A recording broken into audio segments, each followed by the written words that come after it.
Okay, this is a recipe for pasta that Casey and I learned in Italy at a pasta class we took from two fantastic guys there, and it's very simple and it requires 3 ingredients, but if you don't have the 2 types of flour, it'd be okay with just 2 ingredients, which would be eggs and flour. This is AP all-purpose flour, which is pretty high protein content.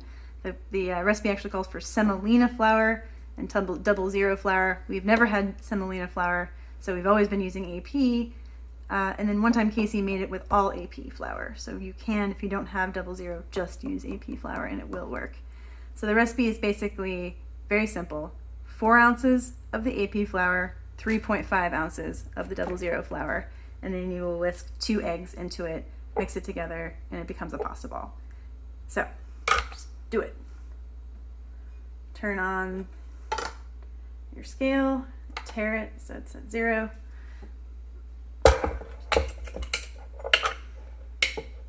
Four ounces of AP flour.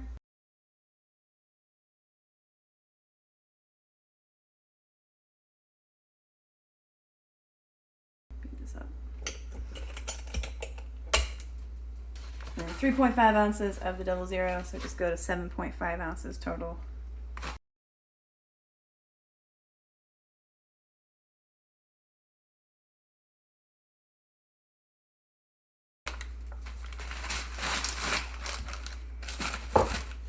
Then I take my spoon and I stir those 2 up, mix them, incorporate them. I'm going to actually start off the process in the bowl. Most pasta recipes will just use a flat surface from the beginning, but I think the high sides of the bowl help me start it out so that the egg doesn't all get into the flour all at once, which makes it a little harder to mix. The pieces of egg just get like dispersed into the flour and you get these little clumps, whereas if you do this, you control the process to the point where it starts off as a very wet ball. Once it becomes a wet ball, dump it and then finish it on the board. I'm gonna move this, and then I'm gonna take a little bit of this out because later you're gonna need pasta to roll it with. So I'm just taking out like 2 spoonfuls or so, and then kind of make a well. Don't go all the way to the bottom, just enough to push it up on the sides to create a well. And then I whip the 2 eggs, starting in a little Pyrex. Whip them really, really well.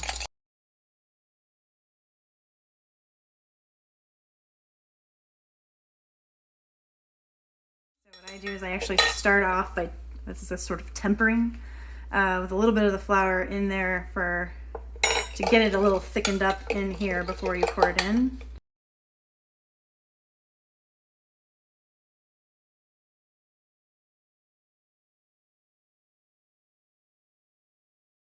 Okay, so that's like, thickened enough to get this process started.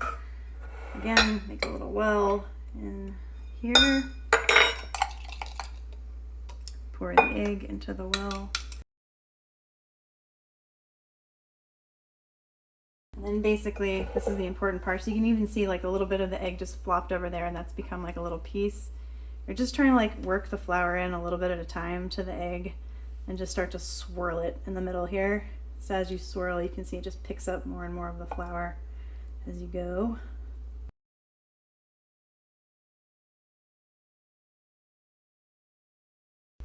So you can see it's just starting to form a ball in the middle as I swirl.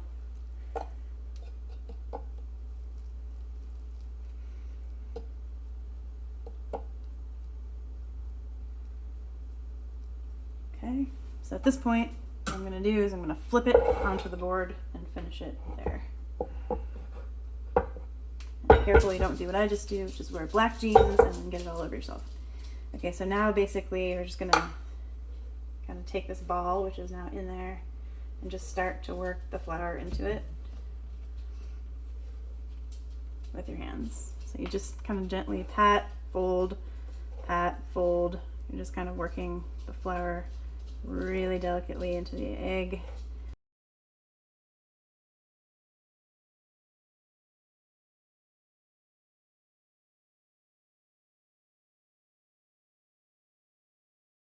Starting to harden, you can see. So just kind of like as you go, kind of add more flour, flip the sides up, push in, and as you go, it's just going to get more and more tough. You want to get to the point where this does not feel wet at all. like it won't stick at all. Get it off your hands.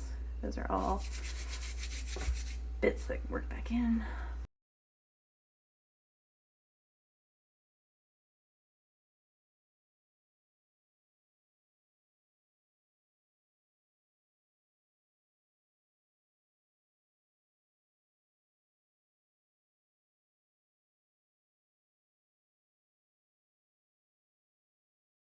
Okay, we're getting there. As I pressed, I'm still feeling wetness, so I'm going to keep going until it's probably going to take all or most of this flour.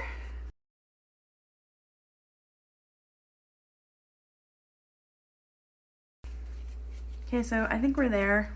As you can tell, it's firmer. Yeah, no wet spots. And you want to keep it kind of in a ball shape as much as possible. Work it into one. And then it's got to set for about an hour like this. They say it's just something about gluten's developing. So I don't know if that's real, but it sounds like good science to me.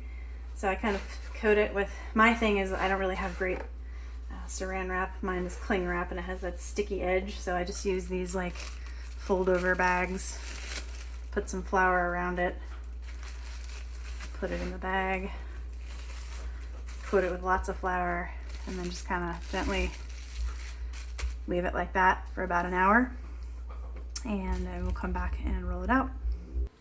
So now this dough has been sitting here for about an hour and a half with a ball. I'm going to take it out. You can let it go overnight or even longer if you want. I think right now it's the tenderest. About an hour and a half is about right. So I'm going to actually cut it into 4 parts. I use a pasta roller.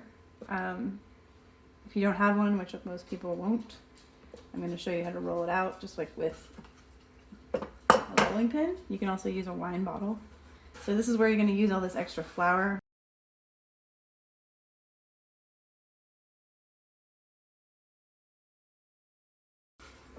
So just kind of get it started with your hands, and then you kind of just start this by coating it and then just roll it out.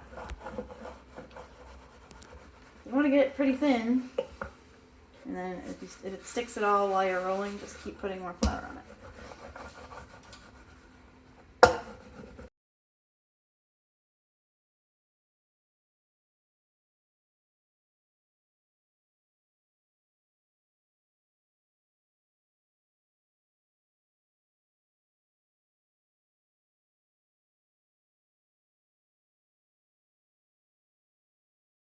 Okay, it's pretty thin at this point, so I'm going to again put more flour on it and roll it up. What I'm going to do is I'm going to manually cut some fettuccine out of this. So just start at the very end and gently, don't press too hard because you don't want it to stick.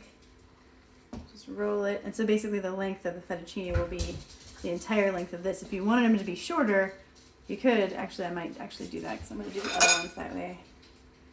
Cut this in half and do it in 2. So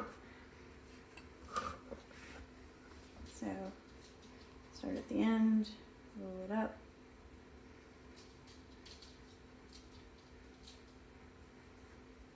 And then you take this, or you can take a knife. I might actually grab a knife and just cut about whatever width you want, fettuccine.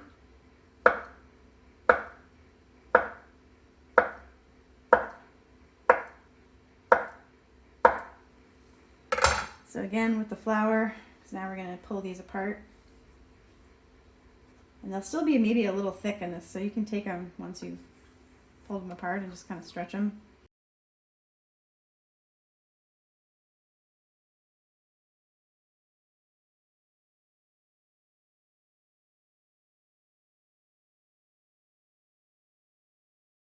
Anyway, you do that for the rest of them.